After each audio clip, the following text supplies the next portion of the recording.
부르심에 관한 것입니다. 이 부르심을 통하여서, 이 특별한 부르심을 통하여서 새로운 관계가 맺어지고 새로운 삶이 시작되어지는 그런 부르심입니다. 내가 그의 이름을 불러주었을 때 그는 나에게로 와서 꽃이 되었다. 혹시 이 시를 아십니까? 네, 김춘수 씨의 유명한 꽃이라는 시의 한 구절입니다. 내가 그의 이름을 불러주었을 때 그는 나에게로 와서 꽃이 되었다. 새로운 존재의 변화를 말해주고 있죠. 우리 인생은 그 누구가 불러줄 때 우리 인생의 의미가 새로워질 때를 경험할 때가 있습니다.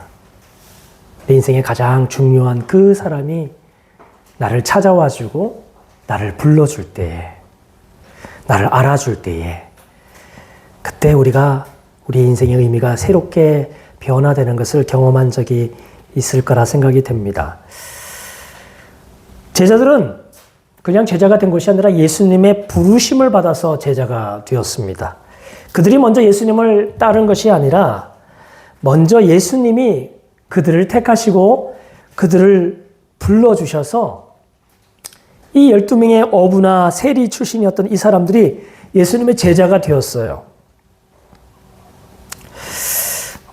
근데 오늘 저는 이 부르심의 앞에다가 형용사 하나를 넣었는데 두 번째의 부르심이라고 말했습니다. 제가 오늘 왜 설교 제목을 그냥 부르심이라고 얘기하지 않고 두 번째 부르심이라고 말했을까요? 그것은 오늘 이 제자들에게는 예수님의 첫 번째 부르심이 이미 있었기 때문에 그렇습니다. 마가복음 3장 13절에서 15절을 한번 같이 볼까요? 시작. 또 산에 오르사 자기가 원하는 자들을 부르시니 나아온지라. 이에 12를 세우셨으니 이는 자기와 함께 있게 하시고 또 보내사 전도도 하며 귀신을 내쫓는 권능도 가지게 하려 하심이로라. 이것이 예수님이 오늘 이 12 제자들을 처음 불렀을 때의 장면입니다. 12를 세우셨어요.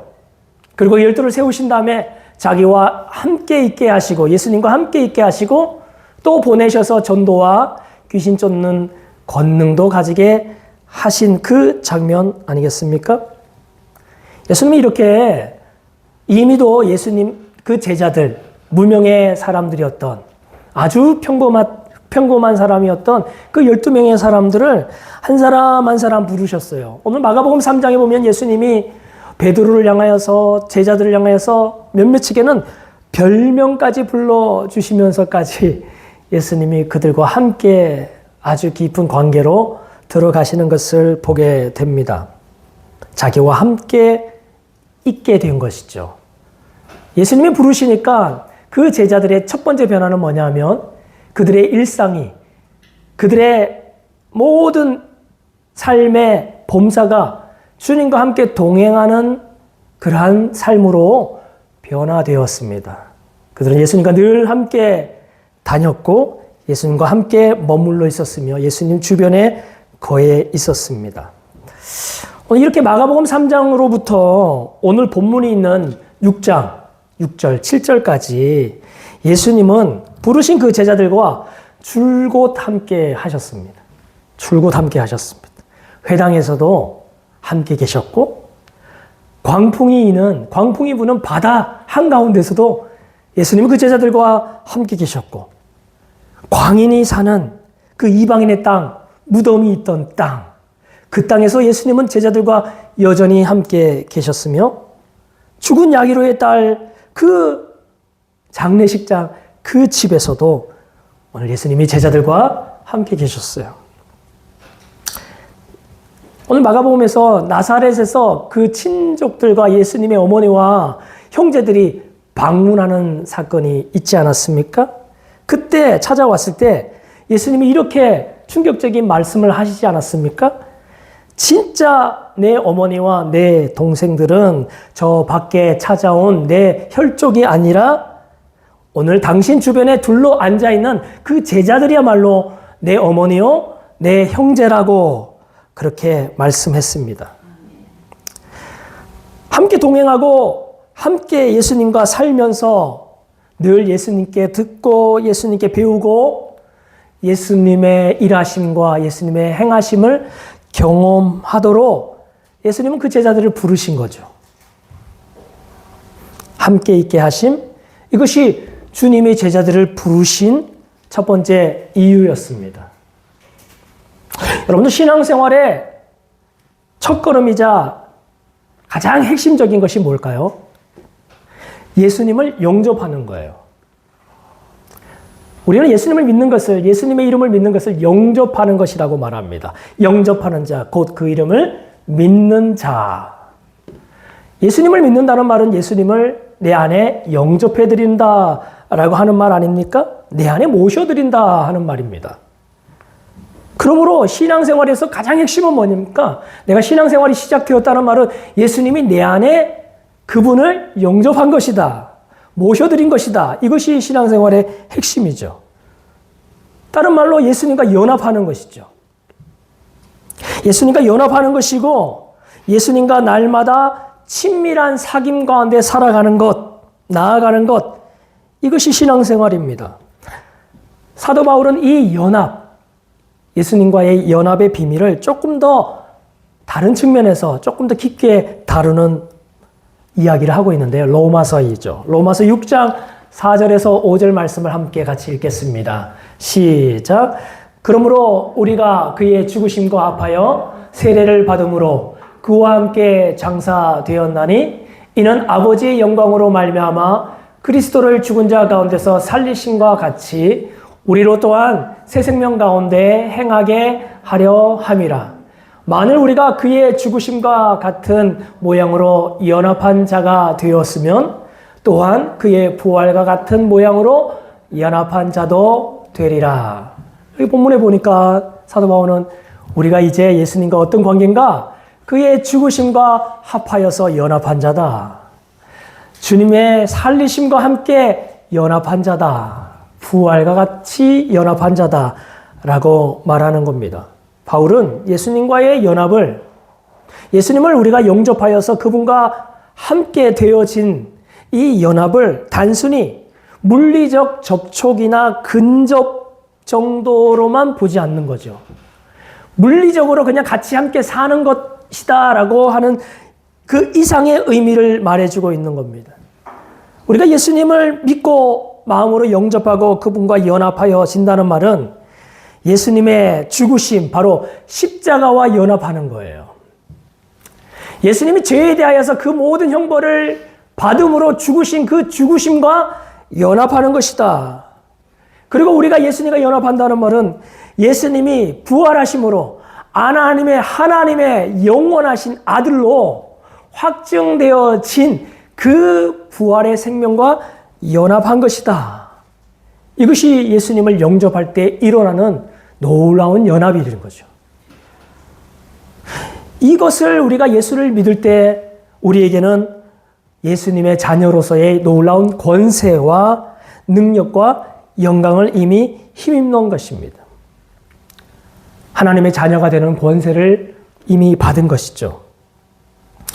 오늘 본문은요, 이렇게 예수님과 함께 연합하는 자들, 제자들은 예수님을 만나고 예수님의 부르심을 통하여서 예수님과 연합하게 되고 예수님과 함께 나아가게 되는 이 첫 번째 특권을 누리고, 두 번째는 있잖아요.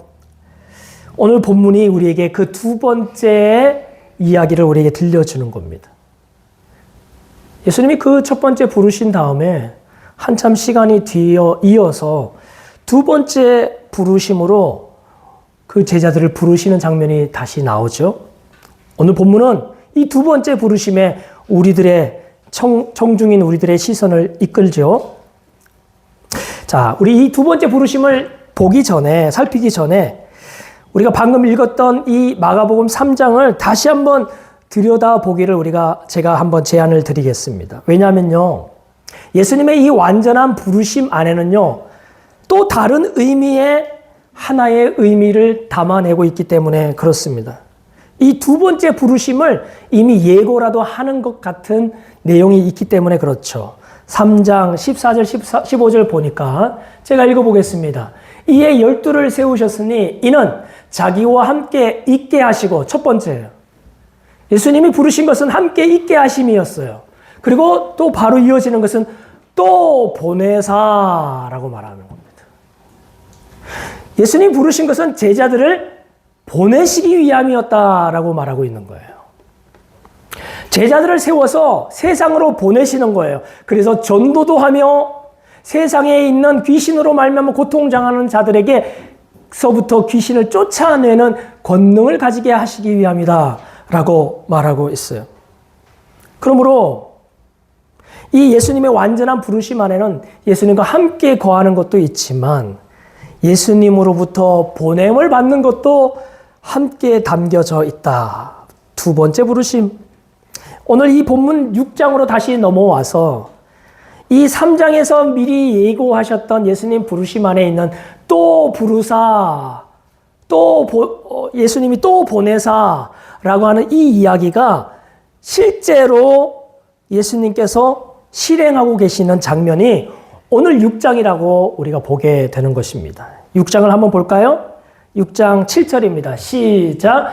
12제자를 부르사 둘씩 보내시며 더러운 귀신을 제어하는 권능을 주시고, 오늘 이 7절 말씀을 통해서 실제로 예수님이 3장으로부터 6장에 이르기까지 예수님이 제자들과 함께 계시면서 그들에게 가르치시고 그들에게 풍랑을 잠재우시는 장면을 보여주시기도 하시고 광인을 내쫓으시는 장면도 보여주시면서 제자들을 가르치셨어요.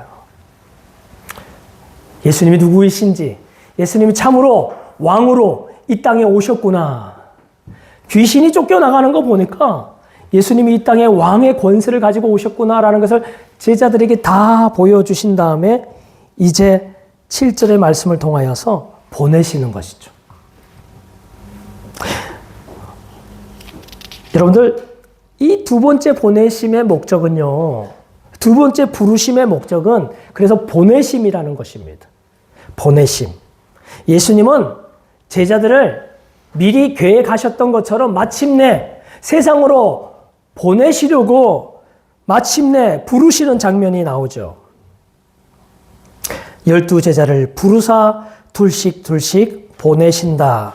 주님의 때에 부르시는 장면입니다. 다시 말해서 제자들은 누굽니까? 보냄을 받은 자들이다라는 뜻입니다. 여러분, 보냄을 받은 자들이라는 뜻을 우리가 한자로 말하면 사도라고 말하는 겁니다. 사도. 6장 30절 한번 같이 볼까요? 오늘 이 본문이 담겨져 있는 그 뒷부분에 있는 6장 30절에 예수님이 사도들이 예수께 모여 자기들이 행한 것과 가르친 것을 낱낱이 고하니, 여러분들, 우리가 오늘 본문 13절까지 이후에 그 중간에 세례 요한의 이야기가 잠시 들어오는 장면이 있어요. 세례 요한이 어떻게 순교당하였는지에 대한 이야기를 오늘 마가가 여러 가지 의도를 가지고 그 이야기를 중간에 삽입을 한 다음에 이 둘씩 보냈던 그 제자들이 이제 예수님께로 다시 돌아와서 그들이 행한 것과 가르친 것을 예수님께 낱낱이 고해요. 그런데 마가는 오늘 그 제자들을 제자들이라고 부르지 않고 사도들이라고 말하는 단어로 바꿔서 말해주고 있어요. 여러분들, 이 사도라고 하는 단어는요, 파견된 자들이다, 이런 뜻입니다. 어떤 권세 있는 왕이나 정부로부터 파견된 자들, 보냄을 받은 자들, 헬라어 아포스톨로스라는 단어예요. 이 아포스톨로스라고 하는 단어는 히브리어, 구약의 히브리어 샬리아라고 하는 단어에서 나왔는데요. 이 샬리아라고 하는 단어는 아주 독특한 유대 개념을 가지고 있다고 합니다. 무슨 개념인가 하면요, 누군가의 대리인을 바로 그 사람의 현존으로 인정하고 간주한다라는 개념이에요. 다시 말해서 유대인들 안에서는 누가 어떤 사람의 대리인으로 오면 그 사람의 어떤 대리인으로서의 정보나 어떤 그러한 지식을 전달하는 것을 넘어서 그 파견한 사람이 그 자리에 마치 있는 것처럼 느끼는 게 유대인들의 아주 독특한 개념이라는 얘기입니다. 다시 말해서 예수님이 제자들을 보내실 때 제자들한테 기능적으로 내가 전할 말을 전해라고 하는 것이 넘어서 그 대리인이 제자들, 사도들, 파견된 자들은 마치 예수님이 제자들이 가는 그곳에 마치 현존하는 것처럼 그 유대인들은 이해했다 하는 말입니다.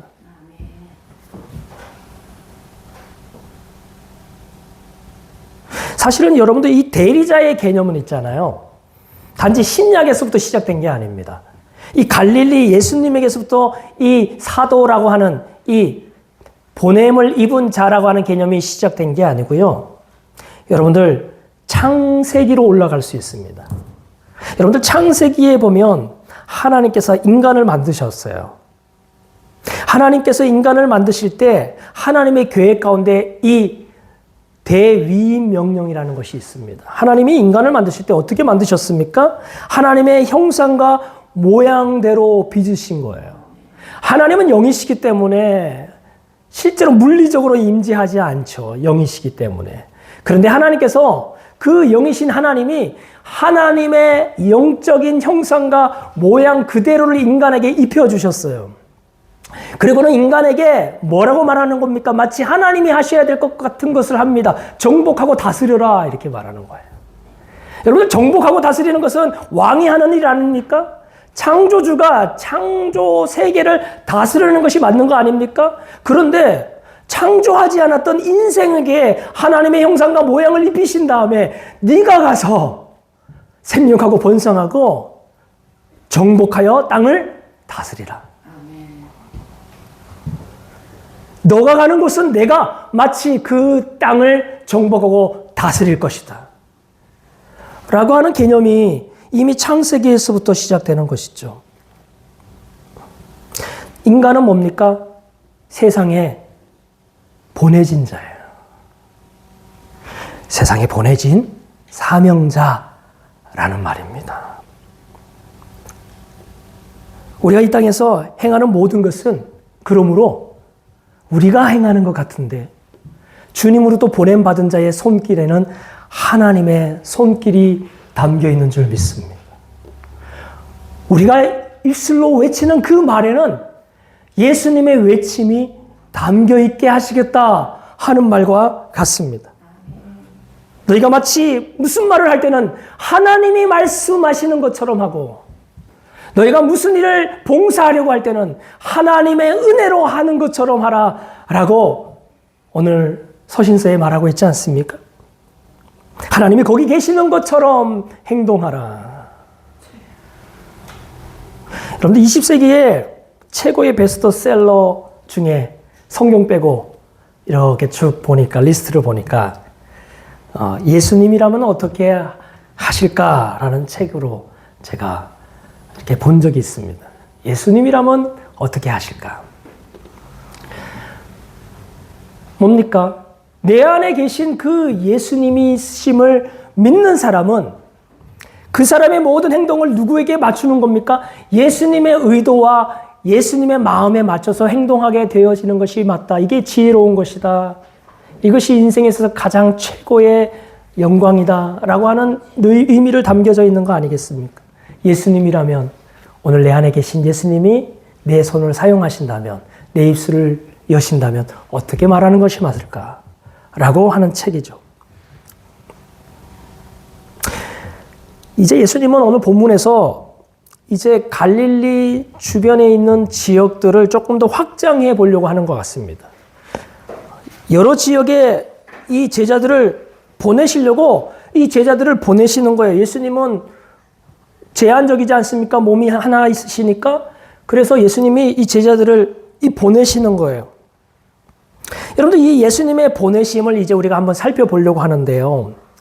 이 예수님의 완전한 보내심이 어떤 보내심인가를 우리가 한번 보려고 합니다. 첫 번째, 예수님은요, 우리를 치밀한 계획 가운데 보내시는 분이시다.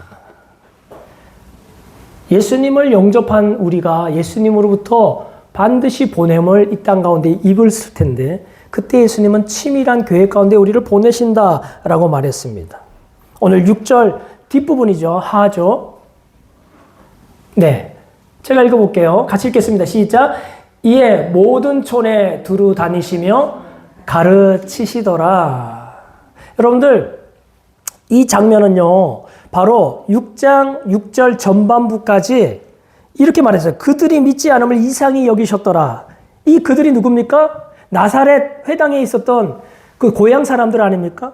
그들이 안 믿는 것에 대해서 이상히 여기시고 이에 예수님이 이제는 나사렛을 넘어서서 그 주변에 있는 모든 갈릴리의 모든 촌에 두루 다니시며 가르치시더라라고 하는 장면이 나옵니다. 그리고 이어서 예수님이 12제자를 부르시는 장면이죠.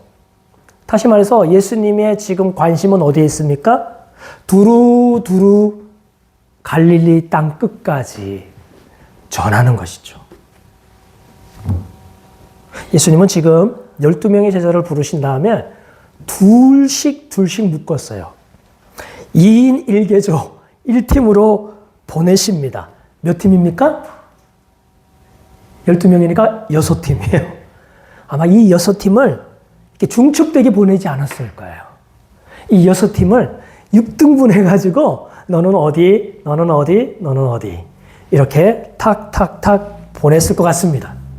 그 지역마다 뭐 좀 다르지 않겠습니까? 어떤 지역은 대가볼리처럼 이방인들의 지역이기도 하고, 그죠? 어떤 데는 뭐 나사렛 마을이기도 하고, 어떤 데는 뭐, 게네사렛 동네일 수도 있고, 아무튼 이런 여러 가지 동네에 그 제자들 2명을 한 팀으로 묶어서 보내신 거죠.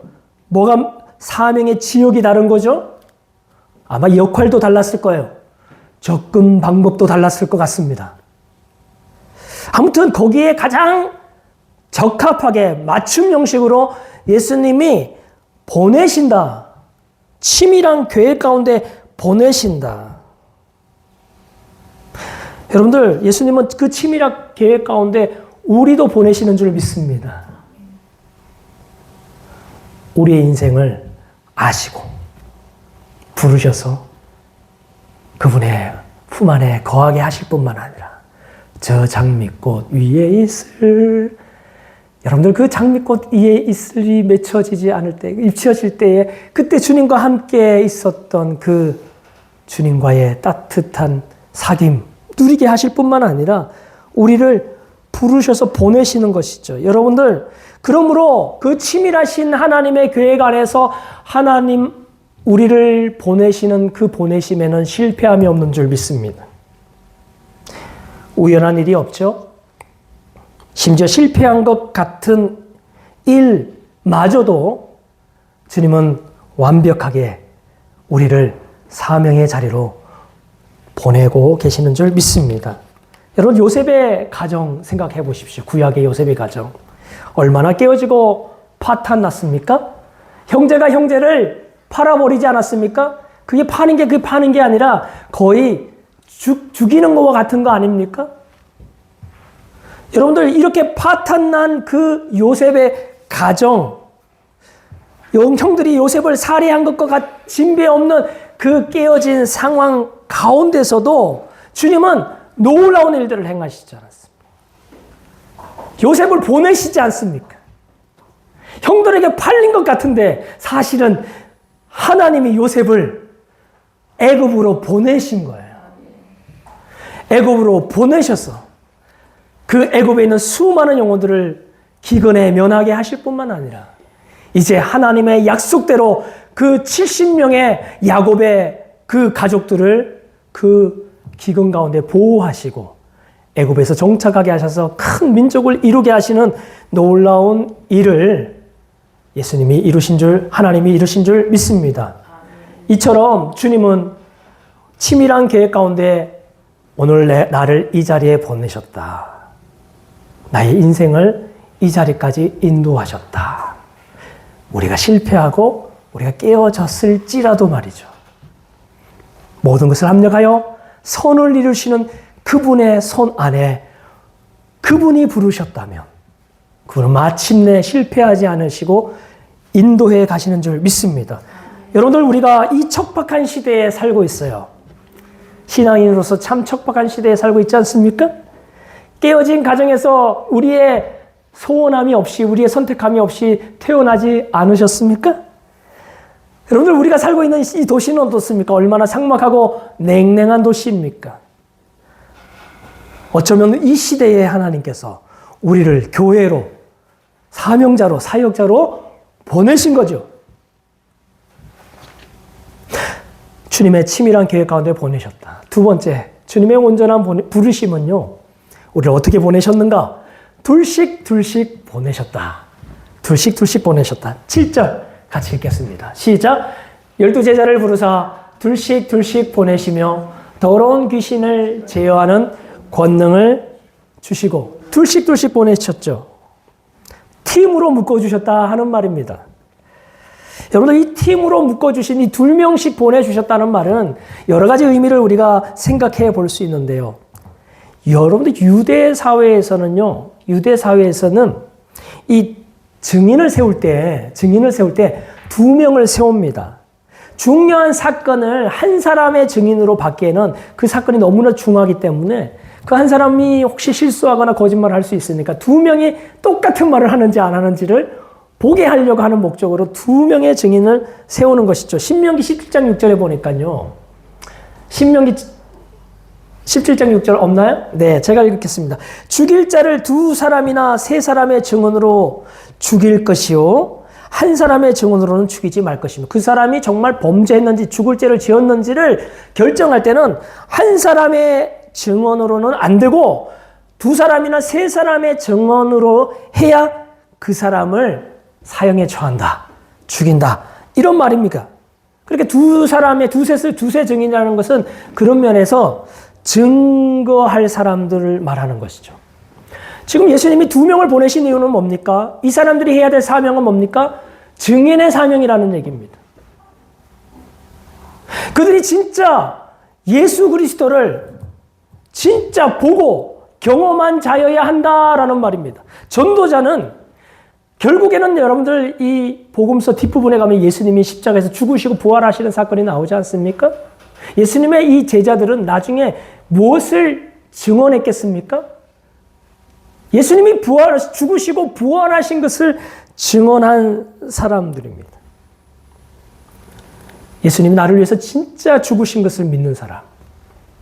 그래서 예수를 위해서 죽기를 마다하지 않는 사람. 그 사람이 진짜 증인이에요. 목이 칼이 들어와도 내가 본 것을 어떻게 거짓을 말할 수가 있겠습니까? 내가 사람을 두려워하겠습니까? 하나님을 두려워하겠습니까? 라고 말하지 않습니까? 사도행전에서. 여러분들, 이렇게 진짜 예수님이 2명씩 보내시는 것은 너희들은 이제 뭐가 되라? 증인이 되라. 예수를 만난 자, 십자가의 예수를 만난 자, 돌문을 여시고 부활하신 예수를 만난 자가 되라 라고 말씀하시는 것이죠. 또 2명이라고 하면 우리가 딱 팀이라는 느낌이 들지 않습니까? 예, 팀이 필요합니다. 혼자로는 약합니다. 그죠? 서로 뭐 합니까? 네, 서로 격려하는 거예요. 한 사람이 지치면 한 사람이 힘을 내라고 옆에서 함께 용기를 북돋아주고, 한 사람이 리어커를 끌고 가고 힘들면 뒤에서 같이 밀어주는 그러한 팀 말하는 거 아니겠습니까? 서로 위로하라는 말이죠. 때로는 있잖아요. 서로 도전하라는 말입니다. 믿음의 길에, 믿음의 경주자처럼, 그죠? 서로 영적으로 도전받게 하며 경각심을 일으키게 하는 그런 모습들 아니겠습니까? 여러분들, 하나님께서 생육하고 번성하라고 하시면서 아담만 만드시지 않고 한 팀으로 만든 거 아십니까? 하와를 만들어 주셨죠. 그죠? 하와의 이름이 뭡니까? 자식을 낳는 자가 아니라 에젤, 돕는 자다, 이렇게 말했어요. 하와는 자식을 낳는 자를 넘어서서 아담의 배필을 돕는 자다라고 말하는 겁니다. 하나님은 인생을 어떻게 만드셨습니까? 서로 도와서 하나님이 삼위일체이신 것처럼 너희도 한 몸처럼 서로 연합하여서 그 일을 이루어 가라 말씀하신 줄 믿습니다. 왜냐하면요, 그때 당시에 그들이 살아가던 그 상황에서 그들이 전해야 될 사명은 뭡니까? 오늘 12절에 회개하라 전파해야 되기 때문에 그래요. 많은 사람들이 가는 길에 그냥 잘한다고 칭찬하는 일이 아니라 거기에서 멈추고 돌아서라 라고 하는 말이에요. 이 말은 사람들로부터 상당한 저항과 그리고 사람들로부터 더 노골적인 박해를 유발시킬 수 있는 사명이라는 말입니다. 박해와 고난이 따르는 사명. 오늘 본문 앞뒤로 나와 있는 이 세례 요한의 순교 이 에피소드가 마가가 괜히 끼워 놓은 게 아니겠죠? 제자들이 두 명씩 보내어져서 사명을 감당하는 그 일 가운데 세례 요한의 목 잘려서 죽는 순교의 이야기가 들어왔다는 것은 이제 이 제자들의 사명 가운데 앞으로 예상되어지는 박해와 순교를 말해주고 있는 것입니다. 바울도 선교 나갈 때 바나바랑 함께 가지 않습니까? 나중에는 바울이 팀을 바꿔서 실라와도 함께 가지 않습니까? 이렇게 함께 귀한 사명에 마음을 모아서 도모하는 일들을 예수님께서는 이미 아시고 그렇게 둘씩 묶어주신 거예요. 여러분들, 저는 이런 생각이 듭니다. 둘을 누가 묶어줬습니까? 팀 누가 짰습니까? 너희들 마음에 맞는 사람들끼리 한번 짜봐 하고 묶어준 게 아니잖아요. 예수님이 둘씩 팀을 짜준 거 아닙니까? 주님이 만나게 하시는 것이다. 주님이 팀을 이루어 가게 하시는 것이다. 우리의 인생 가운데에 하나님께서 서로 연합하게 하고 그리고 하나님의 거룩한 일들에 서로 연대하게 하는 이 일에는 그 계획자는 그것을 어레인지하고 그것을 이끌어 가시는 분은 예수님이시다 라고 하는 말씀입니다. 세 번째, 오늘 이 보내심에는요, 함께 하시는 보내심이에요. 예수님이 보내실 때, 자, 너희들끼리 가라 라고 하지 않으신 겁니다. 예수님이 직접 따라서 함께 가시는 보내심이었다라고 하는 것을 우리가 볼 수 있는데요. 저는 오늘 이 6장 7절에서 그것을 찾아보려고 했어요. 6장 7절이에요. 뭡니까? 더러운 귀신을 제어하는 권능을 주신다. 여러분들, 더러운 귀신을 제어하신 분이 누굽니까, 지금? 예수님 아닙니까? 2,000명의 군대 귀신도 제어하실 수 있는 그 장면을 방금 보여주신 거 아닙니까? 귀신이 쫓겨나갔다는 말은 예수님이 그 모든 귀신을 결박한 강한 자로 왕으로 이 땅에 오셨다 하는 말과 같은 것입니다. 다시 말해서 우리가 보냄을 받을 때 예수님이 하늘과 땅의 모든 권세를 하나님께서 나에게 주셨으니 그러므로 너희는 가서 모든 족속으로 제자를 삼되 이렇게 사역을 할 때 내가 세상 끝날까지 너희와 항상 함께 있으리라 약속하신 줄 믿습니다. 여러분들, 귀신을 제어하는 권능을 주신다는 말은 하늘과 땅의 모든 권세를 가지신 그분이 그들과 함께 있다는 사실인 줄 믿습니다. 아멘. 그러므로 우리에게는 능력이 없지만 우리의 입술에 여러분, 사도행전에 이렇게 말하죠. 금과 은은 내게 없으나 내게 있는 건 내게 주니 곧 나사렛 예수 그리스도의 이름으로 일어나 걸어라. 누구의 이야기입니까? 베드로의 얘기 아닙니까? 베드로는 그것을 믿었어요. 예수님이 눈에 보이지 않지만 예수님의 이름 가운데 예수님의 나와 함께 계시는 그 현존을 믿은 줄 믿습니다. 그래서 베드로는 믿음의 눈으로 예수님의 이름을 외칠 때에 예수님이 거기에 안전뱅이를 일으켜 세우실 것을 믿고 그 사명을 감당한 줄 믿습니다. 아멘. 오늘 우리에게 주님이 이렇게 보내셨다라고 하는 말이죠. 마지막으로요, 결산이 있는 보내십니다. 예수님의 보냄을 입은 파송을 받은 제자들은요, 불과 얼마지 않아서 예수님께 낱낱이 고하는 장면 나오지 않습니까? 아까 우리 30절 읽었는데 한 번만 더 볼까요? 30절 사도들이 예수께 모여 자기들이 행한 것과 가르친 것을 낱낱이 고하니. 예수님이 보내실 때는요, 얼마 있지 않아서 그들이 다시 예수님께 돌아가서 그들이 행한 거, 그리고 그들이 예수님이 가르친 거, 이거 하나도 빠짐없이 낱낱이 고하게 하신 것이죠. 여러분들, 우리가 이 땅을 살아가는 동안 제가 한번 생각을 해봤어요. 제가 벌써 50대 초중반이 지나가고 있는데 열심히 해도 한 10년, 15년이에요. 시간이 얼마 남지 않았구나라는 생각을 했습니다. 여러분들, 이 짧은 시간 안에 우리가 주님의 보냄을 받아서 하는 이 모든 일은 주님께 낱낱이 보고가 될 거예요. 우리 하루하루의 삶의 모든 부분, 그것이 열매가 있든 없든 간에 우리가 주님의 보내심을 입은 자의 정체성을 가지고 우리가 이 땅을 살아간다면 그것은 우리의 목적과 우리가 주를 향한 열정과 사랑을 가지고 했던 모든 일들은 주님께 아뢰어질 줄 믿습니다. 주님은 마침내 그때 우리의 수고와 애씀과 우리의 열매를 기꺼이 세밀하게 헤아리시고 기뻐하시고 그리고 그것을 칭찬하시게 될 줄 믿습니다. 설교를 맺습니다. 오늘 여기에는 목사님도 계시고 성도님도 계시고 또 권사님도 계시고 집사님도 계시는데 집사님은 안 계시네요.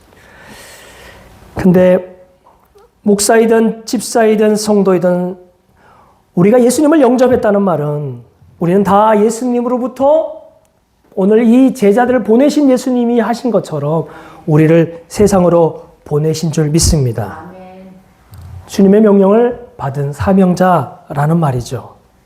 그러므로 예수를 믿는 자들은 가장 지혜로운 것은 보냄을 입은 자처럼 살아가는 거예요.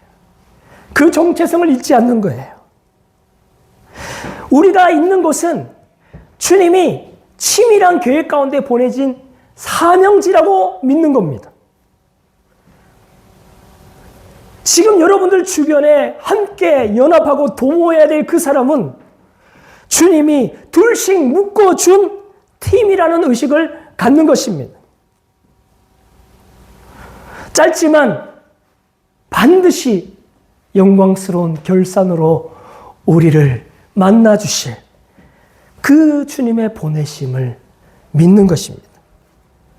그리고 마침내 하늘과 땅의 모든 권세를 가지신 그분이 우리 안에서 연합하셔서 우리의 모든 죄와 사망을 십자가에서 다 담당하시고 우리에게 구원을 주실 뿐만 아니라 영원한 부활의 생명을 주실 뿐만 아니라 이 땅 가운데 보내셔서 마치 그 대리인에게 유대 사람들의 독특한 개념처럼 그 보내신 자의 현존으로 모든 사람들이 경험하게 만드는 그런 함께 하심의 놀라운 보내심을 우리 모두에게 주신 줄 믿습니다.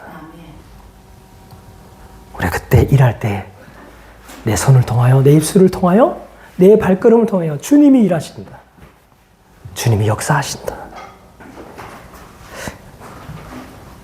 오늘 예수님이 제자들을 먼저 부르셔서 그들과 함께 계시며 먹고 마시며 친밀한 사귐을 가지시며 가르치셨어요. 그리고 더 나아가서 마침내 때가 되었을 때 예수님이 부르십니다. 예수님 왜 부르시지? 둘씩 보내시려고 부르십니다. 여러분들, 우리 인생에 여러분들 지금 보냄을 받아서 사명의 인생으로 파송된 자로서의 그 파송지로 여러분들 우리 한 걸음을 내디뎌야 되지 않겠습니까? 주님이 부르실 거예요.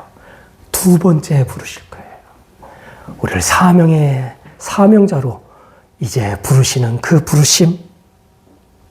부르심으로 우리가 나아가는 저와 여러분들 되시기를 예수 그리스도 이름으로 축복합니다. 아멘. 아멘.